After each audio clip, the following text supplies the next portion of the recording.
In the world of trading, a trend plays a crucial role. A trend refers to the general direction of a market, asset, or metric. It's like the underlying current that guides price movements over time. Uptrends occur when prices are rising. Here's how to identify them. Look for higher swing highs, peaks, and higher swing lows, troughs. Recent lows should be above prior lows, and the same goes for highs. An uptrend suggests overall bullish momentum. Downtrends happen when prices are falling. Here's how to spot them. Observe lower swing lows and lower swing highs. While the trend is up, traders assume it will continue until evidence suggests otherwise.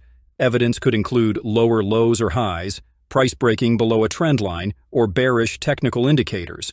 In trading with trends, it's important to understand that many traders prefer to follow the trend.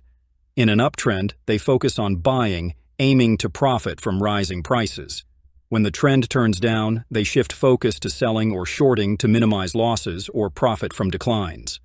Contrarians, on the other hand, seek reversals or trade against the trend. Trend lines show the direction of a trend.